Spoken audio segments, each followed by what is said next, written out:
કોઈ પણ એવા બ્રીડરોએ જે ગૌ સંવર્ધન કરતા મોટી મોટી ગૌશાળા કરતા સંચાલકો ક્યારેક ચોક્કસ પ્રમાણે એમ નથી કીધું કે આ સમયે તમે ફેરવશો તો વાછડો આવશે અને આ સમયે ફેરવશો તો વાછડી આવશે. આ ખાસ નાની નાની વાતો. માતા જય ઠાકોરજી, ધનરાજ પ્રાકૃતિક ફાર્મ, નારાયણભાઈ વસરા, ગુજરાત, રાજકોટ, ઉપલેટા. કાલે જે રીતે આપણે બતાવ્યું હતું અને વાત કરી હતી કે આજે હજી કાંઈ છે નહીં અને કાલે નોર્મલી આવવાના ચાન્સ રહીએ, તો આજે હજી બહાર કાઢી ગયા અને હમ્પ કરવા માંડી. તો આ તમે જોઈ શકતા હશો, આ ઉપર જે લાંબા લાંબા ઝરહટા જે નીકળવાનું ચાલુ થયા અને અત્યારે હમ્પ કરવાનું ચાલુ કર્યું. તો આવા હાવ આછા પાણી જેવા લાંબા પાણી જેવા ઝરહટા, પછી જે એનો પાછળનો ભાગ છે એ એકદમ લૂઝ થવા માંડે અને વાળી ઘડીએ આમ ફરી ફરીને એના પેટ બાજુ જોવે અને બીજી ગાય હોય એના ઉપર હમ્પ કરવાનો પ્રયત્ન કરે અને નંદી બાજુ જાય તો નંદી બાજુ પણ હમ્પ કરવાનો પ્રયત્ન કરશે.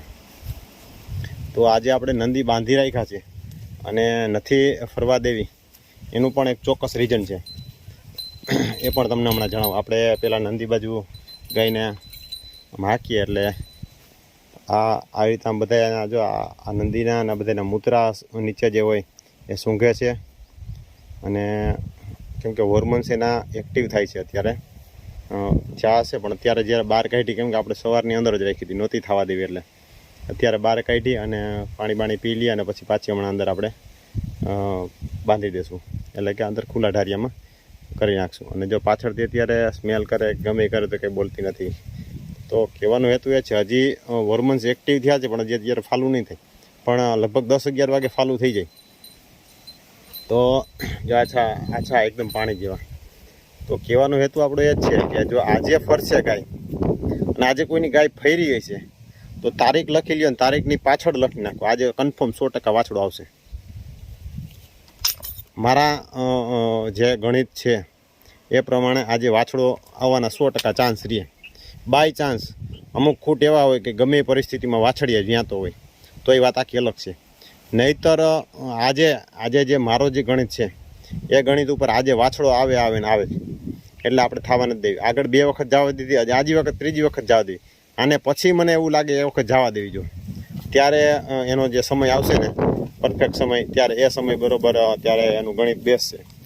તો અત્યારે તમે જોઈ શકતા હશો આ કેવા એકદમ આછા પાણી જેવા ઝરટા છે અને આપણે નંદી બાજુ જવા દઈએ ગાયને એટલે નંદીમાંથી એકદમ હમ્પ કરશે વધારે પડતી, એટલે ખ્યાલ આવે, આઈડિયો આવે.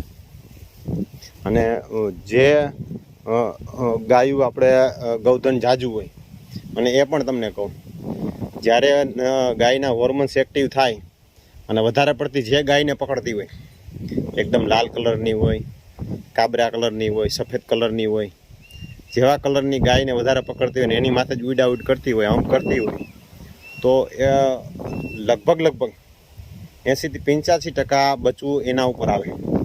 કેમ કે જે ગાય કે જે નંદી ઉપર એના હોર્મોન્સ વધારે પડતા એક્ટિવ થયા હોય તો એના ઉપર જ બચવું આવે. જો આ તમે જોઈ શકતા હશો, વારી ઘડીએ નીચે સૂંઘવું, જે આના મૂત્રા અને જે બધું હોય વારી ઘડીએ સૂંઘવું. અને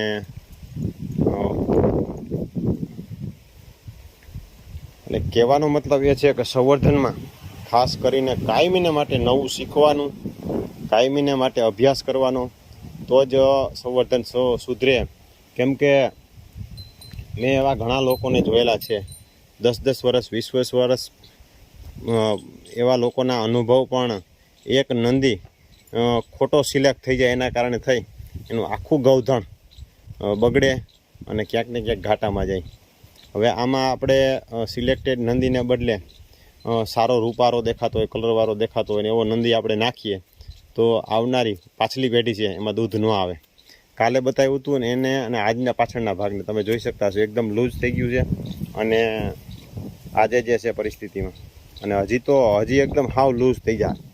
તો આ એના કન્ફર્મ લક્ષણ છે. ભલે આ આપણી પાસે ઘરે નંદી ન હોય અને બાંધી રહેતી હોય તો પણ એ સમય દરમિયાન તો એ પરિસ્થિતિ સર્જાય જ, જ્યારે કન્ફર્મ એના હોર્મોન્સ એક્ટિવ થાય અને બીજ છૂટું પડવાનું હોય, આવી બધી જ પરિસ્થિતિ હોય ત્યારે થવાનું જ. કેમ કે આ એના પ્રાથમિક લક્ષણો જાય. તમે પાછળ વરીને પેટ બાજુ જોવું, પેટ બાજુ ચાટવું, અને આ એના પ્રાથમિક બધા લક્ષણો છે. ઘણી વખત બોલતી ન હોય, અમારી ગાય એ કોઈ સાંભળતી નથી, જ્યારે ઈશ્વરે હોય ત્યારે. એટલે ગાય છૂટી હોય એટલે એક બીજી ગાય ઉપર હમ્પ કરે એટલે ખ્યાલ આવે આપણે. અને આ રીતે ફૂલ આછા પાણી જેવા અને લાંબા લાંબા જ્યાં દેખાય છે એવા લાંબા લાંબા જે ઝરપટા આવે એના ઉપરથી કન્ફર્મ આપણે ખબર પડે કે ભાઈ હવે આપણી આ ગાય છે કન્ફર્મ ઈશ્વરે છે. અને હજી તો લગભગ 3-4 કલાક આ રીતે હમ્પ કરવાનું ને બધું કરશે ને એ પછી થાકશે ને એ પછી બંધ થશે. એટલે ત્યાં એ સમય દરમિયાન જો આપણે એઆઈ કરાવીએ, એઆઈ તો ન જ કરાવે પણ સારો નંદી હોય તો ત્યાં લઈ જવાય. અને નહીંતર આ રીતે ગાય છૂટી રહેતી હોય ત્યારે એઆઈ કરાવવાનો પ્રયત્ન કરવાનો તો 100% ગાભ રહી જાય.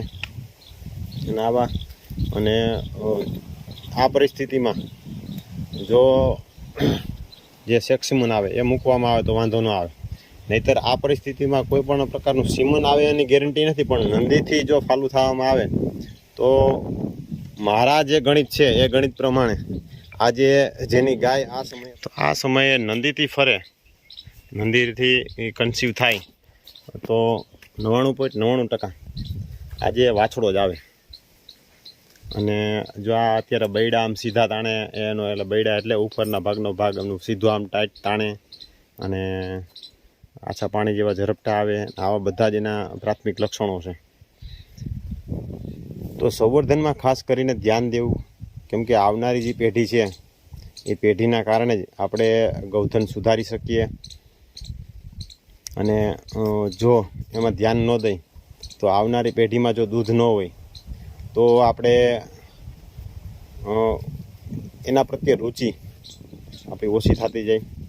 અને ખાસ કરીને જે આપણી પાસે નંદી છે ને આપણે એનું બચવું, એની જ બચી એનું વાયની વાછડી લેવી છે તો ખાસ કરીને આ બેઝ ઉપર હાલીએ તો 100% વાછડી આવે. સેક્સિમનની એ કોઈ વસ્તુની જરૂર નથી, કેમ કે આપણા વડીલોના જે ગણિત હતા એ પરફેક્ટ ગણિત 100% ગણિત હતા. અને ત્યારે કોઈ પણ પ્રકારની આ રીતની સમાજ વ્યવસ્થા નહોતી વિખાણી અને એના કારણે થઈ અને ક્યાંય પણ બજારમાં નંદી રખડતા જોવા નહોતા જડતા. આડેધડ સીમન આપણે ઉતારવા માંડ્યા, એક ફેરે હમ્પ કરે એમાંથી 100 ડોઝથી લઈને 200 ડોઝ બને, એમાંથી 50% સક્સેસ જાય તોય ક્યાં જાય.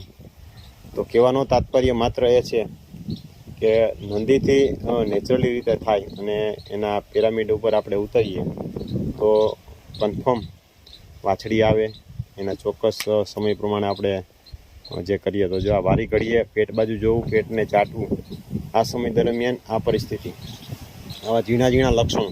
નંદી આપણી પાસે છે નહીં, બધા લોકો નંદી ન રાખતા હોય, 4-5 ભલે ગાય હોય નંદી ન રાખતા હોય. અને ગાય જે છે આ પરિસ્થિતિમાં આપણે વાંભરતી ન હોય ને આવું બધું ન હોય, પણ આ જે લક્ષણો છે એ તો લક્ષણો થવાના જ છે. બોલવાના લક્ષણો ન રહીએ તો એના પેટ બાજુ ચાટવું, એનો બૈડો છે એ તાણવો, પછી આ એકદમ પાછળથી આછા એકદમ પાણી જેવા લાંબા લાંબા ઝરપટા આવવા, આ ડિસ્ચાર્જ થવું, આ બધા જ લક્ષણો એના છે. અને બીજી ગાય હોય તો એ ગાય ઉપર હમ્પ કરે તો આનાથી આપણે એક ખ્યાલ આવે કે આ ગાય છે અત્યારે એના હોર્મોન્સ એક્ટિવ થયા છે અને આ ગાય છે હવે ફાલું થવા માટે થઈને રેડી છે. તો ઘણી બધી બાબતો એવી છે કે નાની નાની બાબતો ઉપર ધ્યાન દઈ અને આપણે આગળ ચાલીએ તો ચોક્કસ પ્રમાણે આપણે સારામાં સારા એવા રિઝલ્ટો મળે અને 100% આપણે સફળતા મળે. આ નંદીની બાજુમાં અત્યારે ગઈ છે અને થોડી ઘણી વાર રહી, અત્યારે આપણે પાછી બહાર કાઢી છે એટલે હમણાં પાછી અંદર પૂરી જ દેવી છે. થોડી ઘણી વાર રાખી છે આપણે અને પાછી અંદર આપણે પૂરી દેવી, જેથી કરીને નંદીને પાછા આપણે છોડી શકીએ. એટલે ગાય પણ ખાવામાં નીણ ખાવામાં વાંધો ન હોય. નહીંતર શું થાય, આખી રાત ગાય પણ નંદી પાસે ઊભી રહેશે, નંદી ઘૂમરા મારશે, નંદી પણ ભૂખા રહેશે અને ગાય પણ ભૂખી રહેશે. નંદી તો બહાર છૂટા જ રહેશે એટલે કંઈ વાંધો નહીં આવે. અને આપણો પેક શેડ છે એ પેક શેડમાં આપણે ગાયને ખુલ્લી મૂકી દેશું એટલે એમાં કંઈ તકલીફ નહીં થાય. તો ખાસ આવી નાની નાની બાબતો ઉપર ધ્યાન દઈ અને આગળ વધીએ તો ચોક્કસ પ્રમાણે આપણા ગૌ સંવર્ધનમાં સારામાં સારા રિઝલ્ટો મળે. અને જે અત્યારે પ્રશ્નો છે વાછડાનો જાજો, એ પ્રશ્નો ઉપર આપણે પણ સોલ્યુશન લઈ શકીએ. ધીરજ રાખવી પડે, કેમ કે આ ત્રીજી વખત હું જવા દઉં છું અને હજી એક વખત જવા દેવી પડે તો એ કંઈ નક્કી ન કહી શકાય. અને થોડો ઘણો એગ્રેસિવ સ્વભાવ થઈ જાય. જો આ રીતે આમ જો હમણાં પેલી ઓલી ઓળખી હતી એને માથું માર્યું, આવું બધા જ થોડા લક્ષણો બધા એના હોય. આ બધી જ વાતને ધ્યાનમાં લઈને આગળ વધીએ તો વાંધો ન આવે. અત્યારે 2-3 વખત આપણે જવા દેવું એ વસ્તુ ન નડે, પણ જ્યારે વાછડું આવે ત્યારે તકલીફ એ થાય, કેમ કે અત્યારે એનો ઉપયોગ નથી. એક સમય એનો ઉપયોગ હતો, ત્યારે બળદ થતા આ બધું થતું ત્યારે ઉપયોગ હતો, ત્યારે વાંધો નહોતો.